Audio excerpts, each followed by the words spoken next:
বন্ধ হয়ে গেছে, মানে কমে গেছে, আস্তে আস্তে লোক বুঝতে শিখছে, কমছে। তো যারা মহরম খেলেছেন বা যারা খেলছে তারা ঘটনাটা শুনবেন, দেখবেন কালকে থেকে আর মহরম কেন নাম শব্দটাই ভুলে যাবে। 10ই মহরমের দিনে ইমাম হুসাইন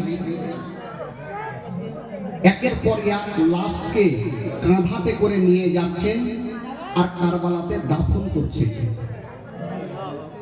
ভাই একটু দিলে হাত দিন আর ভাবেন, আপনি যদি নিজের গাটাকে কাঁধাতে করে নিয়ে কবরস্থানে রেখে আসেন, ওই মুহূর্তে আপনার মনটা কি ভালো করবে ভাই? আপনার দিল খানা কাঁদবে।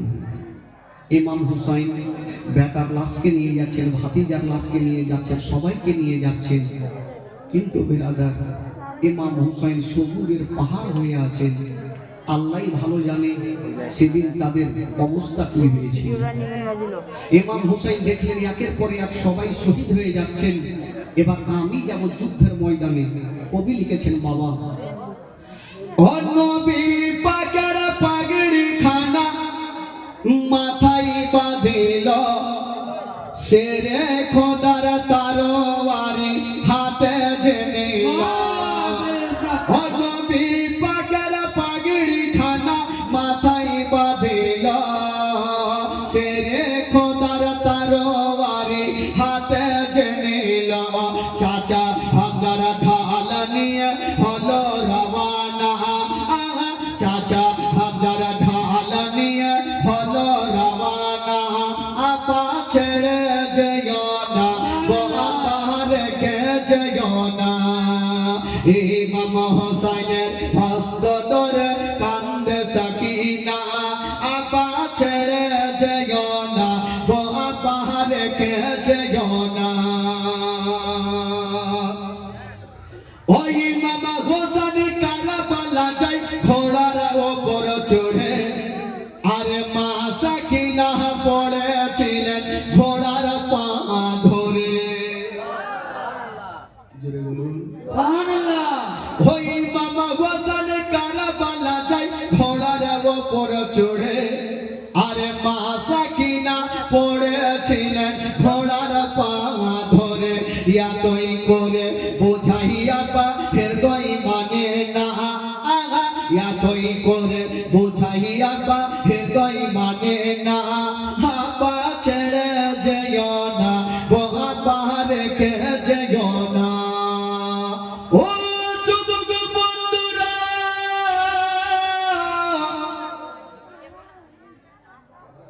ভাই গো ঘটনা শুনুন, চোখের পানি ঝরঝর করে পড়বে। ইমাম হুসাইন 10ই মুহররমের দিনে কারবালার প্রান্তরে যাওয়ার জন্য বাবা রেডি হচ্ছেন। বন্ধুরা, সাকিনা 7 বছরের বেটি সাকিনা বাপের হাতখানা ধরে বলছেন, আব্বা আপনি কোথায় যাবেন? আব্বা আপনি কোথায় যাবেন? বলেছিলেন, মা আমি যাব সে যুদ্ধের ময়দানে যুদ্ধ করার জন্য। মা সাকিনা বলেছিলেন, আব্বা গো আপনাকে আমি যেতে দিব না। আব্বা বলো, কেন রে মা? বলছেন, আব্বা গো এই জন্য আমি আপনাকে যেতে দিব না, ওই যুদ্ধের ময়দানে যে গেল আব্বা ঘুরে এলো না। ইমাম হোসেন বলেছিলেন, মা ওরে বেটি সাকিনা, আমি যতক্ষণ পর্যন্ত না যাব ওই কারবালার যুদ্ধ থামবে না। বেরাদার বন্ধুগণ, ও সোনা মানিকেরা শোনো না, গলাটা ফেটে যাবে মা গো। ইমাম হোসেন যাব, ওই ভাই ওই এইদিকে কথা কেন বলছো? মাইক ম্যান সব কেউ কথা বলবেন না, বক্তব্য চলাকালীন এখান থেকে কেউ কথা বলবেন না, কারণ এখন সবাইকে কানতে হবে। ইমাম হুসাইন যাওয়ার জন্য রেডি হচ্ছেন। বাবা উনারই একজন বেটা যার নাম হচ্ছে জয়নাল আবেদিন এসে বাপের হাত ধরে বলছেন, আব্বা আপনি কোথায় যাবেন? বললো, আব্বা যাবেন কোথায়? বলছেন, বেটা আমি যাব যুদ্ধের ময়দানে। জয়নাল আবেদিন দূরে দাঁড়িয়ে দাঁড়িয়ে কাঁদতে লাগলো। ইমাম হুসাইনের একটা বেটা আলী একবার এসে বলছেন, আব্বা আপনি কোথায় যাবেন বলুন। আব্বা বলছেন বেটা আমি যাব যুদ্ধের ময়দানে। আলী একবার বলেছিলেন আব্বা গো ওই যুদ্ধের ময়দানে যে গেল ঘুরে গেল না আব্বা, আমি আপনাকে যেতে দিব না গো আব্বা, আমি আপনার বেটা, আমাকে পারমিশন দিয়ে দিন আব্বা, আমি যাব যুদ্ধের ময়দানে। ইমাম হোসেনের বেটাকে বুকখানে জড়িয়ে ধরে 10ই মুহররমের দিনে ওই আলী একবারের কপালে চুমা খাচ্ছে, একবার গালে চুমা খাচ্ছে আর বলছে না বেটা রে আমাকে খুশি মনে তোমরা বিদায় দাও। আলী একবার কাঁদতে লেগেছে না, ও বাবা আমি আপনার বেটা বেঁচে থাকতে আপনাকে আমি যেতে দিব না, আপনি আমাকে পারমিশন দিয়ে দিন আব্বা। ইমাম হোসেন তখন বলেছিল বেটা ওই যুদ্ধের ময়দানে আমি যাকে পাঠিয়েছি আমি তোমাকেও কোনো মতে পারমিশন দিব না। আলী একবার বলেছিলেন আব্বা গো আব্বা আপনি চিন্তা করবেন না আব্বা, কারণ আমার সাকিনা বহিন ছটফট করে করে পানির জন্য কাঁদছে, 7 বছরের বহিন পানির জন্য কাঁদছে। বেরাদার 3 দিন ধরে যদি কোনো মা ভাই পানি না পায় বলুন তাদের দিলখানা কত কাঁদবে, কলেজা খানা কত কাঁদবে। আলী একবার বলেছিলেন আব্বা আমাকে হুকুম দেন আমি যাব যুদ্ধ করব, জয় করাইয়া পানি নিয়ে আসবো। ইমাম হোসেন বলেছিল বেটা আমি যেতে দিব না। আলী একবার বলেছিলেন আব্বা গো ওই যে আমার বইয়ের মাটিতে গড়া গড়ি আমি বড় ভাই হইয়া আমি কেমন করে দাঁড়িয়ে দাঁড়িয়ে দেখবো বাবা গো, ওইদিকে জয়নাল আবেদিন জোরে জ্বালাতে কাঁপছে, আব্বা গো আমি কেমন করে ভাইয়ের কষ্ট খানা দেখবো বাবা গো। ইমাম হোসেন বলেছিল বেটা রে তবে একটা কথা শুনে নাও বেটা, আমি তোমাকে পারমিশন দেব, তবে বেটা রে ওই যুদ্ধের ময়দানে যখন যুদ্ধ করবে বেটা তবে একটা শর্ত মানতে হবে। বললো আব্বা কি শর্ত? বলছেন বেটা যখন যুদ্ধ চলবে বেটা তখন তুমি যুদ্ধের ময়দান থেকে ভয়ে পালিয়ে আসবে না বেটা, যদি তীর খেতে হয় সিনাতে খাবে পিঠে খাবে না বেটা, যদি তীর সিনাতে লাগে তাও ভালো পিঠে না লাগে। আলী একবার কাঁদতে কাঁদতে বাপের হাত ধরেছিলেন আব্বা আপনি চিন্তা করবেন না আব্বা আপনি আমার জন্য দোয়া করেন আমি যাব যুদ্ধের ময়দানে। ইমাম আলী একবার দুলহা সেজে গেল, বাবা গো জামা পরে হাতে তরবারি নিয়ে ঢাল নিয়ে যেন দুলদুলে চেপে গেল। ওই যুবকেরা সেদিন ইমাম আলী একবার কি বিয়ে বাড়ি গিয়েছিল রে বাবা না, আলী একবার বাবা ইসলামকে বাঁচানোর জন্য যুদ্ধের ময়দানে গিয়েছিল। যেমনই বাবা গো দুলদুলে চেপে গেছে মা, দুলদুলের লাগামটা টান দিচ্ছে না বাবা, কিন্তু দুলদুল আগে বাড়ে না। কেন আগে বাড়ে না? ওই যে 7 বছরের বেটি সাকিনা দৌড়ে দিয়ে গেল আর দুলদুলের সামনে দাঁড়িয়ে গেল, ওরে দুলদুল রে আমার ভাইকে নিয়ে যেও না, আমার ভাইকে নিয়ে যেও না। বাবা দুলদুল যেন দাঁড়িয়ে গেছে, এক কদম আগে বাড়ে না। ও যুবকেরা শুনেন গো মা, রাত্রি বেলাতে বলে জাকানা থরথর করবে গো মা। আলী একবার বলেছিলেন দুলদুল রে আমাকে যুদ্ধের ময়দানে নিয়ে চলো, দুলদুল আগে বাড়ে না। কেন দুলদুল আগে বাড়ে না? ওই ছোট বহিন সাকিনা দুলদুলের লাগামটা ধরে বলছে, দুলদুল রে যাওয়ার আগে একটু দাঁড়িয়ে যাও, আমি আমার ভাই আলী আকবরের সঙ্গে একটু কথা বলবো। সেদিন কি কথা বলেছিল মা? বলেছিলেন, ও ভাই আলী আকবর, আজকে তুমি কোথায় যাচ্ছ? বলে, বহিন রে আর বলিও না, আমি যাব যুদ্ধের ময়দানে যুদ্ধ করতে। ভাই সাকিনা বলেছিলেন, ভাইয়া গো, আপনি যুদ্ধের ময়দানে যাচ্ছেন, আমার দিল খানা খাচ্ছে। ভাইয়া, আপনি যুদ্ধের ময়দানে যাচ্ছেন, তবে ভাই একটা কথা মনে রাখবে। বহিন, আজকের দিনে তুমি কি কথা বলবে বহিন? বলছে, ভাইয়া গো, আপনি যুদ্ধের ময়দানে যাচ্ছেন, তবে একটা কথা মনে রাখবে, আজকে তুমি যাচ্ছ বিয়ে করার জন্য। যখন ভাইয়েরা যায়, তখন ছোট ছোট বহিনেরা ভাইয়ের সামনে এসে দাঁড়িয়ে যায় কিছু পাওয়ার আশা। ভাই আলী আকবর, আজকে তুমি দুলহা সেজে যাচ্ছ, তবে আদরের ছোট বহিনটাকে তুমি কি দিয়ে যাবে? এই কথা বলতে দেয়, আলী আকবর দুলদুল থেকে হাওমাও করে কাঁদতে আরম্ভ করেছে। আলী আকবর কাঞ্চার বলছে, বহিন রে, ওরে শুভ্রা, ওরে সাকিনা, আজকে তোমাকে দেওয়ার মতো আমার কাছে কিছুই নাই। যখন তুমি আবদার করেছো, তোমাকে আমি না দিয়ে কখনো আমি যাব না। দেখবেন যখন ভাই বাবাজিরা বিয়ে করার জন্য যায়, ছোট ছোট বহিনেরা ভাইয়ের হাতখানা ধরে আবদার করে, ভাই কিছু দিয়ে যাও। এখনো চলে ভাই। সেদিন সাকিনা বলছেন, দাদা গো, আজকে যাচ্ছেন, আমাকে কিছু দিয়ে যান। এই কথা যেমন বলতে নাই, আলী আকবর বলেছিলেন, সাকিনা,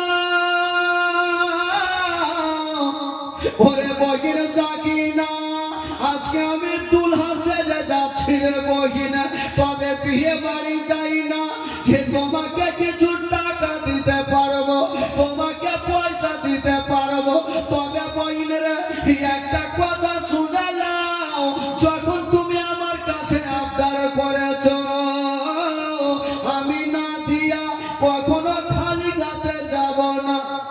বহিন, তুমি আমার কাছে কিছু নেবে? তোমার আঁচলটা একটু আমার সামনে ধরে না বহিন। সাকিনা ভাবছেন, দাদার কাছে আঁচল পাবো, কিছু টাকা পাবো। যেমনই আঁচল খাতা অন্যখানা সাকিনা সামনে ধরেছে, ইয়ে মামা আলী আকবর বাবা গো একটু কেঁদে দুটা চোখের পানি যেন পোঁছাতে দিয়ে দিলেন। আর বলছেন, বহিন রে, এই দুই ফোঁটা চোখের পানি তুমি যত্ন করে রেখে দিও, কারণ আজকে দুই ফোঁটা চোখের পানি ছাড়া তোমাকে কিছুই দিতে পারলাম না। এই দুই ফোঁটা চোখের পানি আমাকে দিয়ে গেলাম, বহিন রে, আমাকে খুশি মনে বিদায় দাও। 7 বছরের বহিন সাকিনা ওই অন্ধাটাকে শান্তি নিয়ে বুকে লাগাইয়া ঘরের কোনাতে গিয়ে যেন ডুবরে ডুবরে কাঁদতে লাগলো। হয়তো আমার ভাই আলী আকবর আর ঘুরে আসবে না। আলী আকবরকে ইমাম হোসেন বলছে, বেটা রে, তাড়াতাড়ি করে যুদ্ধের ময়দানে যাও। একটু আগিয়ে গিয়েছেন বন্ধুরা, ইমাম হোসেন মদিনার দিকে মুখ করে যেন দাঁড়িয়ে গেল, এক কদম আগে বাড়ে না। ইমাম হোসেন বলছে, বেটা রে, কেন তুমি আগে বাড়ো না? বলছেন, আব্বা গো, আমি এই জন্য মদিনার দিকে মুখ করে কাঁদছি আব্বা, আজকে একটা কথা মনে পড়ে গেল। বলল, কি কথা বেটা? বলছেন, আব্বা, যখন আমি আসছিলাম, আমার 11 বছরের একটা বেটি, যার নাম শুকুরা খাতুন, আমার হাত ধরে কাঁদছিল আর বলেছিল, আলী আকবর রে, আমাকে সাথে করে নিয়ে চলেন, আমি মা ছাড়া থাকতে পারবো না। সেদিন আমি সান্ত্বনা দিয়ে বলেছিলাম, ওই কেউ তোমাকে নিয়ে গেল না, চিন্তা করো না, আমি তোমার ভাই কথা দিলাম, তোমাকে আমি নিয়ে আসবো। বহিনের ওয়াদা পূরণ করতে পারলাম না, তাই মদিনার দিকে দেখে আমি একটু বহিনের কাছে ক্ষমা চেয়ে নিচ্ছি। এই কথা বলতে নেই, আলী একবার মদিনার দিকে মুখ করে 2 হাত তুলেছেন, আল্লাহ, আমার বহিনের আমি ওয়াদা পূরণ করতে পারলাম না, আজকে আমি কারবালায় যুদ্ধে যাব, জানি না ঘুরে আসবো কি আসবো না, তবে বহির আমাকে ভাই বলে তুমি ক্ষমা করে দিও। চলতে লাগলো দুলদুল, ইমাম হোসেন বলল, বেটা রে যাও, চিন্তা করো না, তুমি যুদ্ধের ময়দানে চলে যাও। ও যুবকেরা, বাবা গো, নবী বংশের ছেলে ইমাম হোসেনের বেটা হাতে তরবারি নিয়ে যখন যুদ্ধের ময়দানে পৌঁছে গেছে, যুবক বন্ধুরা, একদিকে ইমাম আলী আকবর একাই, একদিকে 22,000 সৈন্য দাঁড়িয়ে আছে। ওরে যুবকেরা, তার শরীরে নবী বংশের রক্ত আছে গো, তার সঙ্গে মোকাবিলায় করে কেউ টিকতে পারবে না। আলী আকবর দাঁড়িয়ে আছে, অপমানের মতো দাঁড়িয়ে আছে। ইবনে সাদ বলল, তোরা কে আছিস, যাও আলী আকবরের মাথাটা কেটে নিয়ে চলে আসো। একটা লোক গেল, আলী আকবরকে বলছে, আলী আকবর, যদি তুমি বাঁচতে চাও মার কাছে যাও। আলী আকবর বলেছিল, আজকে আমি ক্ষমা চেয়ে নিয়েছি, একটা চিন্তা রাখবো না। বাবা কথা বলতে নাই, যুদ্ধ শুরু হয়ে গেল। যেমন যুদ্ধ শুরু হয়ে গেছে, মা গো বাবারা, ইমাম আলী আকবরের হাতে ছিল তরবারি খানা, যেন বাবা কাজে লাগিয়ে দিল। যেই দিকে চালিয়ে যাই, 2-4 জন কেটে জমিনে পড়ে যাই। আলী আকবরের সামনে বাবা কেউ টিকতে পারে না। কথাই বলে বন্ধুরা, মারলে মার খেতে ভাই, একজনের দুরাচার, একখানা বল্লম চালিয়ে দিল, একখানা বল্লম চালিয়ে দিয়েছে। ওই বল্লম খানায় এসে লাগবি তোলা, ইমাম হোসেনের হাতে লাগলো না, আলী আকবরের পায়ে লাগলো না, মাথায় লাগলো না। ওই বল্লম খানায় এসে আলী আকবরের চোখের মণিতে ঢুকে গেল। যেমনই চোখের মণিতে ঢুকেছে, মা আলী আকবর একবার আব্বা বলে জমিনে পড়ে গেছে। যেমনই জমিনে পড়েছে, আলী একবার ডুবরে ডুবরে কাঁদছে আর বলছেন, সাকিনা মহিনা, আমি তোমার জন্য পানি আনতে পারলাম না। ভাই জয়নাল আবেদী, আমি তোমার জন্য পানি আনতে পারলাম না।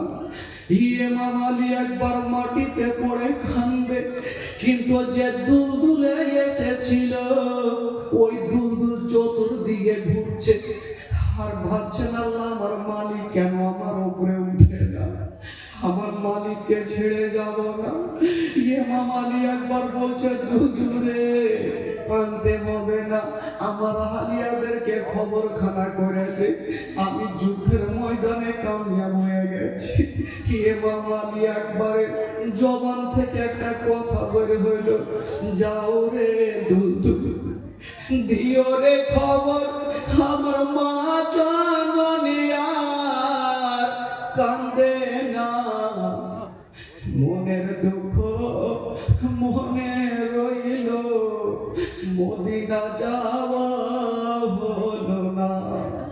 ইমাম আলী একবার কাঁদতে থাকলো, আর দুলদুল বাবা চতুর্দিকে ঘুরতে থাকলো। দুলদুল চলে যাচ্ছে, ওইদিকে ইবনে সাদ বলল, কে আছো রে? তাড়াতাড়ি 22,000 সৈন্য যেন ইমাম আলী আকবরের চেহারার উপরে চালিয়ে দাও, কারণ ইমাম আলী আকবরের লাশকে যেন তার বাবা খুঁজে না পায়। বাবা গো, এই জন্য ইমাম আলী আকবরের চেহারা আমার নবীর মতো দেখতে ছিল। বাবা গো, সঙ্গে সঙ্গে 22,000 দুলদুল আলী আকবরের উপরে যেন চলতে আরম্ভ করেছে। ঘোড়ার পা যদি একটা লোকের উপরে 22,000 চলে, বলুন তার বডি লাশখানা কোথায় থাকবে বন্ধুরা? কোন দিকে হাড় মাংস গেল, কোন দিকে কলেজা ছুটে চলে গেছে, কেউ নাই। বাবা গো, কারা যাবে? 10ই মুহররমের দিনে আলী একবার মা বলে ডেকেছে, আর মুখে কথা বলতে পারলেন না, কোন দিকে চলে গেছে। ইমাম হোসেন চিৎকার পেয়ে দৌড়িয়ে গেল, আমার বেটা আলী একবার কেমন আছে একবার গিয়ে দেখি। যেমনই যাচ্ছেন বন্ধুরা, আলী আকবরকে দেখতে পাওয়া যায় না। বাবা চতুর্দিকে খুঁজে গো, আলী আকবরকে দেখা যায় না। হঠাৎ করে দেখছেন বন্ধুরা, একদিকে আলী আকবরের হাতখানা কেটে পড়ে গেছে। ইমাম হোসেন হাতখানা এক জায়গাতে করেছে, দেখছে এক টুকরো বডির মাংস এক জায়গাতে পড়ে আছে। বাবা গো, ইমাম হোসেন বেটার হাড় হাড্ডি মাংসগুলোকে কুড়াইয়া এক জায়গাতে জমা করেছেন। বন্ধুরা, কোন বাপ যদি বেটার অবস্থা দেখে, কোন বাপ থাকতে পারবে না। তবু ইমাম হোসেন চোখের পানি ফেলছেন না। ইমাম হোসেন ধৈর্য ধরে আছে। আল্লাহ গো, আমাকে কত পরীক্ষা দিতে হবে, আল্লাহ কত পরীক্ষা দিতে হবে। বাবা ইমাম হোসেন সঙ্গে সঙ্গে ওই বডি মাংসগুলাকে নিয়ে কিভাবে পৌঁছে গেল। ডাক দিচ্ছেন, বিবি তোমার আলী আসগারকে একবার তুমি নিয়ে আলী আকবরকে নিয়ে নাও। বিবি চলে আসিল, স্বামী গো বলুন আমার বেটা আলী আকবর কোথায় আছে? ইমাম হোসেন ওই হাড্ডি হাড় মাংসগুলা নিয়ে যেমনই বাবা গো বিবির কোঁচাতে রেখেছে, বিবি যত ডুবরে ডুবরে কাঁদতে লেগেছে। কোন মা যদি সন্তানের অবস্থা দেখে গো, কেউ ছাড়া থাকতে পারবে না। ইমাম হোসেন বলেছিল, ও বিবি বোনেরা, তোমরা চোখের পানি ফেলিও না, তোমরা সবুর করো, আল্লাহ যা করবে ভালো করবে, তোমরা সবুর করে না। ওরা যুবকেরা 10 মুহররমের দিনে ইমাম হোসেন বলেছিল, বিবি বোনেরা এক কাজ করো, আমার বেটাকে আমাকে দাও, আমি যাব কারবালাতে নিয়ে বেটাকে দাফন করব। বেটার হাড় হাড্ডি মাংসগুলো নিয়ে এক জায়গাতে করে নিয়ে চলে গেলেন বাবা কারবালায়। কবর তৈরি করা হইল, সেই কবরে রেখে দেওয়া হইল। আলী আকবর ইসলামের জন্য নিজের জীবনটাকে হারিয়ে দিলেন। বাবা সকলে পড়ুন, ইন্না লিল্লাহি ওয়া ইন্না ইলাইহি রাজিউন। শুনুন বাবা, আর দুঃখের বাইরটা শুনেন, কলেজা ফাটবে। ইমাম হোসেন দেখছেন আমার বেটা আলী আকবর হারিয়ে গেল, এবার আমাকে যেতে হবে যুদ্ধের ময়দানে। যাওয়ার জন্য রেডি হচ্ছেন বন্ধুরা। ইমাম হোসেন যাবে গো, যাওয়ার জন্য দুলদুলে চেপে গেছে।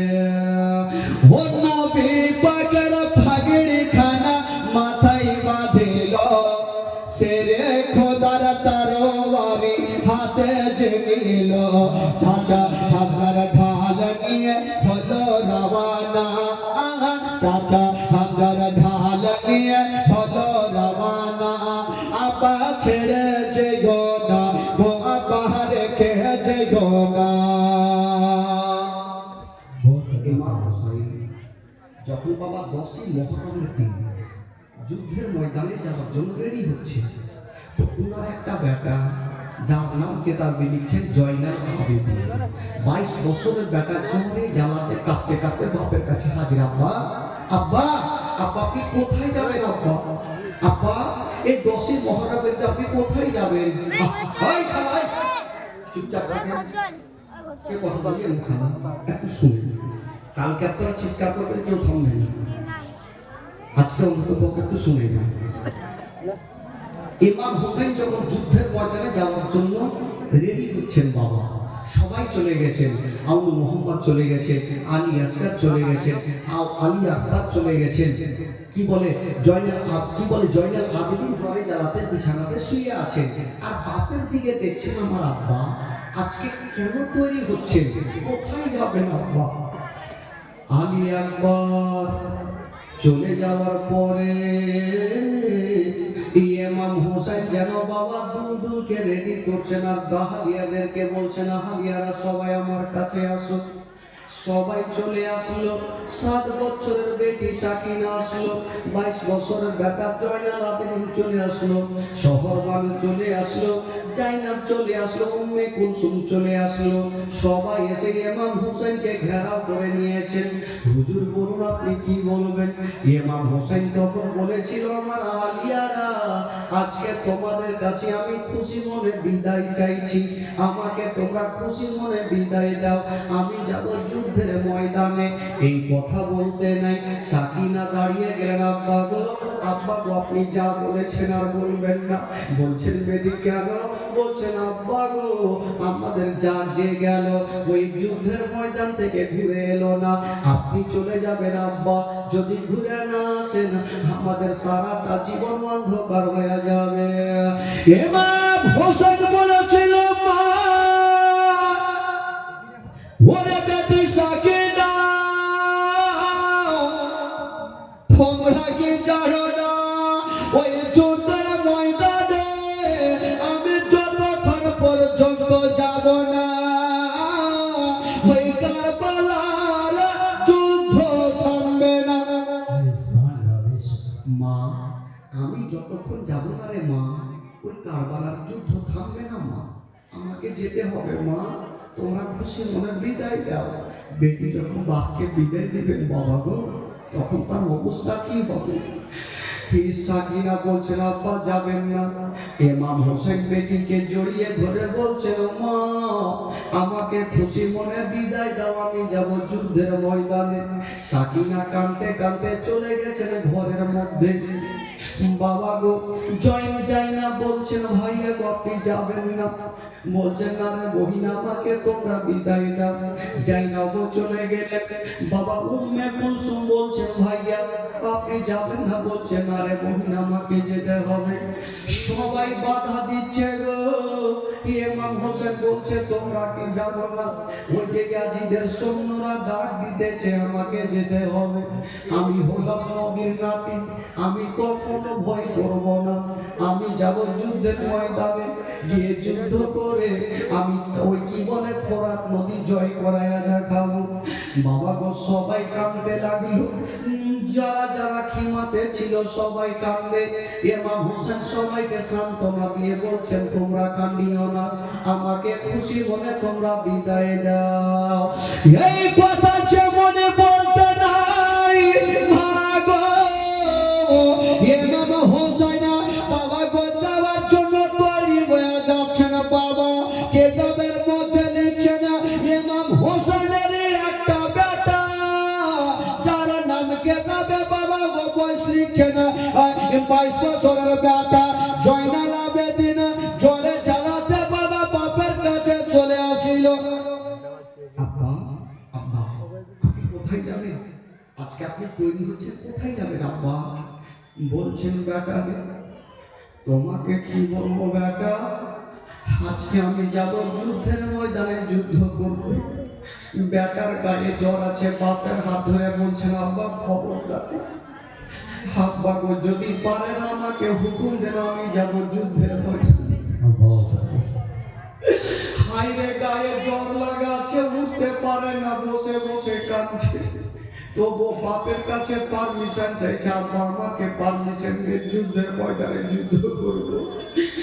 ইমাম হোসেন চোখের পানি ধরে রাখতে পারলেন না, বেটাকে বুকে লাগায়া কাঁদতে আরম্ভ করেছেন। আল্লাহ আল্লাহ গো আমার বেটা জয়নাল আবেদিন জ্বরে জ্বালাতে কাঁপছে, তবুও যুদ্ধের ময়দানে যেতে চাইছে আব্বা।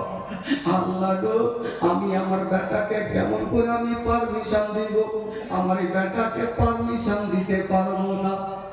হায়রে ইমাম হোসেন বেটাকে বুখানা লাগায়া বলছেন ওরে লাডলা দুলারা ওরে কলেজার পারা ওরে নয়নের তারা আমি তোমাকে পারমিশন দিব না বেটা। আব্বা আব্বা আপনি পারমিশন দিবেন না কেন আব্বা?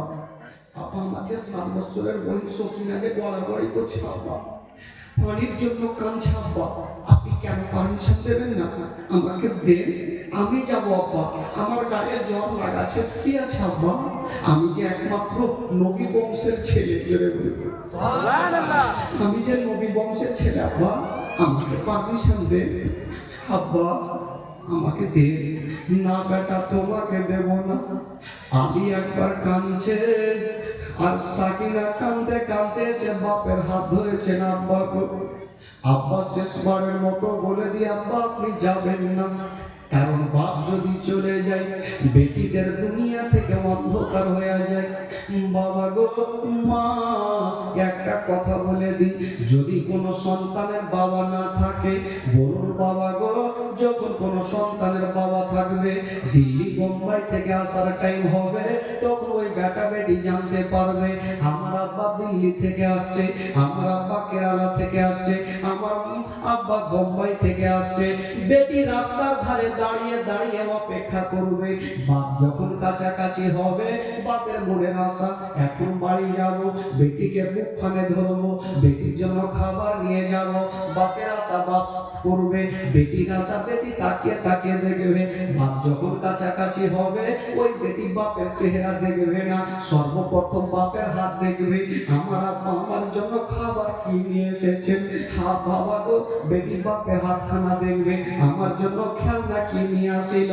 কিন্তু বাবা, যেই সন্তানের বাবা থাকবে না, বলুন ওই বেটির অবস্থা কি হবে? ওই বেটি তাকিয়ে তাকিয়ে কাকে দেখবে গো? বেটি কাউকে দেখতে পাবে না। অন্য অন্য ছেলেরা বাপের সাথে ঘোরাঘুরি করবে, যার বাবা নেই ওই বেটি কেমন করে থাকবে? বাবা গো, সাকিনা এসে বাপের হাত ধরেছেন, আব্বা আব্বা আপনি যাবেন না আব্বা, বাপ যার থাকবে না, দুনিয়াটা অন্ধকার। বলছেন মা, তুমি কেমন করে বুঝলে রে মা? আমি কারবালার ময়দান থেকে ঘুরে আসবো না রে মা। সাকিনা কাঁদছেন আর বলছেন, আব্বা গো, যাকে পাঠিয়েছে আব্বা কেউ ঘুরে আসেনি আব্বা, আপনিও যাবেন না। মা গো শুনেন মা, খালেজা খানা ফেটে যাবে মা। সাকিনা রেডি হয়ে গেছে, বাপের হাতখানা ধরে নিয়েছেন, আব্বা যাবেন না। ইমাম হোসেন বেটির গালে মুখে চুমা খেয়ে সান্ত্বনা দিয়ে বলছেন, বহিন যাই না, আমার বেটি সাকিনাকে নিয়ে যাও, সাকিনার কোনো কষ্ট দিও না, সাকিনার কোনো দুঃখ দিও না।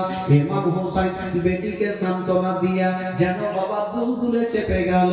10 মুহররমের দিনে বাবা দুলদুলে চেপে গেছে, সবাই কাঁদছে, ভিতরে খেমার মধ্যে সবাই কাঁদছে। একদিকে সাকিনা কাঁদছে, একদিকে জয়নাল আবেদিন কাঁদছে, একদিকে সোহর বানু কাঁদছে, একদিকে জাইনাব উম্মে কুলসুম কাঁদছে, সবাই কাঁদতে থাকলো গো। ইমাম হোসেন যেন বাবা দুলদুলে চেপে গেল। যেমনই দুলদুলে চেপেছেন বাবা, দুলদুলের লাগামটা টান দিচ্ছেন বাবা, কিন্তু দুলদুল এক কদম আগে বাড়ে না, দুলদুল আগে বাড়ে না। ইমাম হোসেন বলছেন, আল্লাহ আমার দুলদুল কেন আগে বাড়ে না? ওরে দুলদুল রে, তুই কি নারাজ হয়ে গেলি? আমাকে যুদ্ধের ময়দানে নিয়ে চল। দুলদুল কেন আগে বাড়ে না? ওই দুলদুলের বাবা জোড়া সামনের পা, 7 বছরের বেটি সাকিনা বাবা জড়িয়ে ধরে আছে। আর বলছে, দুলদুল রে, আমার আব্বা জানকে নিয়ে যেও না, আমার আব্বা জানকে নিয়ে যেও না। ওই ইমাম হোসেন কারবালা যাই ঘোড়ার ওপর চড়ে, আরে মা সাকিনা পড়ে আছেন ঘোড়ার পা ধরে। ওই ইমাম হোসেন কারবালা যাই ঘোড়ার ওপর চড়ে, আরে মা সাকিনা পড়ে আছেন ঘোড়ার পা ধরে। ইয়াতই করে বোঝাইয়া বা হৃদয় মানে না, ইয়াতই করে বোঝাইয়া বা হৃদয় মানে না। আপা ছেড়ে যাইও না, ও আপা রেখে যাইও না। ওই দুলদুল বাবা এক কদম আগে বাড়াই না, কেমন করে বাড়াবে গো? ওই দুলদুলের জোড়া পা 7 বছরের সাকিনা ধরে আছে। দুলদুল আগে বাড়াবে, চলে না। সাকিনা বলছে, দুলদুল আমার আব্বাকে নিষেধ করেছে, আমার আব্বা মানেনি। দুলদুল আমি তোমার পা ধরেছি, আমার আব্বাকে নিয়ে যেও না, আমার আব্বাকে নিয়ে যেও না। ওরে দুলদুল, তবে একটা কথা শুনে যাও, আমার আব্বাকে যদি নিয়ে যাও, তবে আমার বুকের ওপরে পা রেখে যাও, কারণ আমার আব্বা যদি না থাকে, তবে আমারও দুনিয়াতে থাকার কোনো দরকার নেই।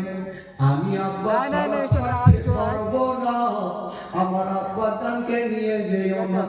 দুলদুল ভাবছেন খোদা, আমি যদি এক কদম আগে বাড়াই তবে সাকিনার বুকের উপরে পা চেপে যাবে, আর যদি সাকিনার উপরে পা চেপে যায় তবে সাকিনার বাঁচবে না।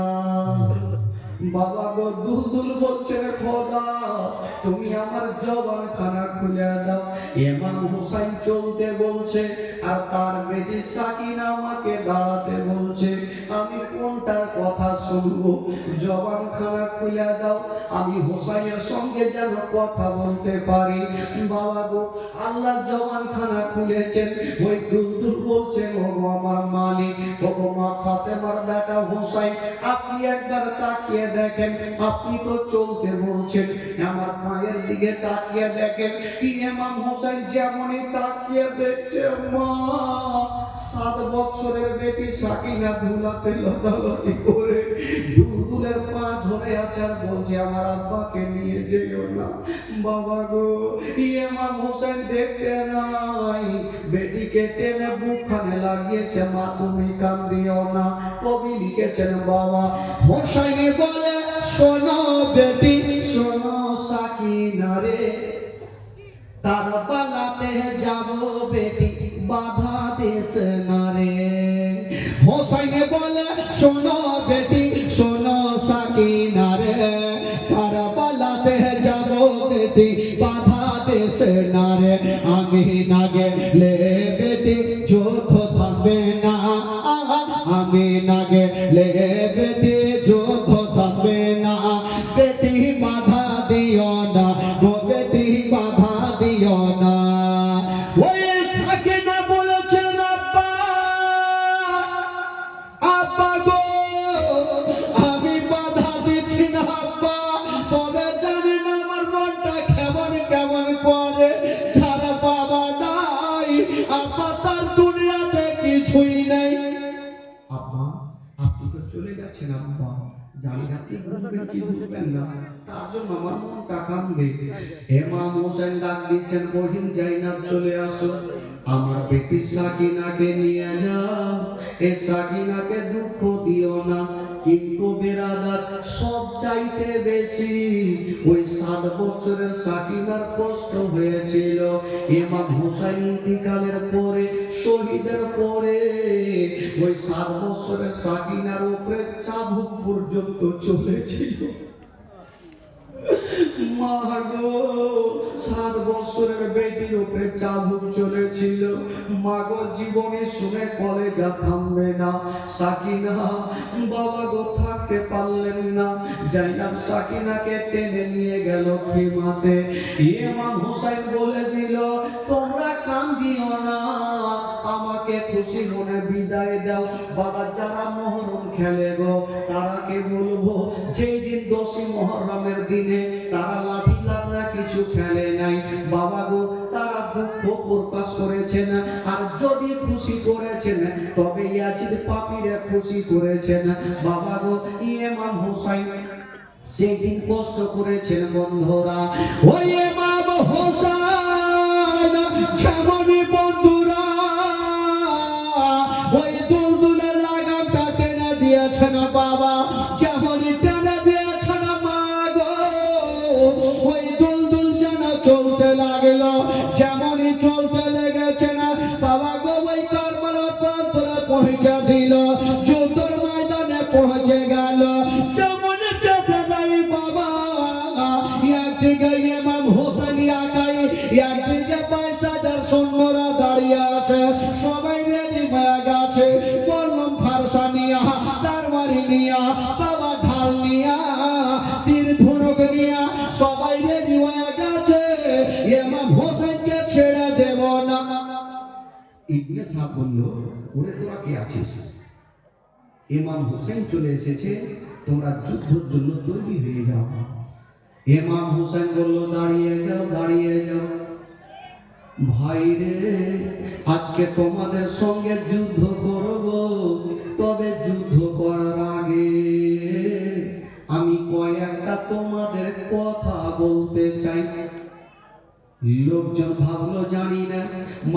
ফাতেমার বেটা হোসেন কি বলবে বলা যায় না। তবে সবাই দাঁড়িয়ে গেছে, এই মতো লোকজন সবাই দাঁড়িয়ে গেছে। ইমাম হোসেন জায়গাতে দাঁড়ায়া বলছে, ওরে আজিদের সৈন্যরা, তোমরা কি জানো না আমি হলাম নবীর নাতি রে, আর নবীর নাতির সঙ্গে কেমন করে তোমরা যুদ্ধ করবে রে? তোমরা কি জানো না যেই নবীর কলমা পড়ে তোমরা মুসলমান হয়েছ, ওই নবীর নাতির গলাতে কেমন করে তোমরা ছোরা চালাবে? তোমরা কি জানো না আমার নানা যখন নামাজ পড়তেছিল আমি আমার নানার পিঠে চেপেছিলাম, আমার নানা আমি পড়ে যাই নানাই যাই বলে আমার নানা সাজদাকে লম্বা করে দিয়েছিল। তোরা ওই নবীর নাতির উপরে কেমন করে তোরা যুদ্ধ করবি রে?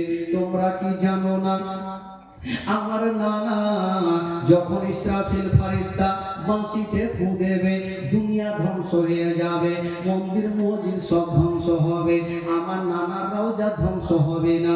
তোমরা কি জানো না ওই নবীর আমি নাতি রে, কেমন করে তোমরা যুদ্ধ করবে?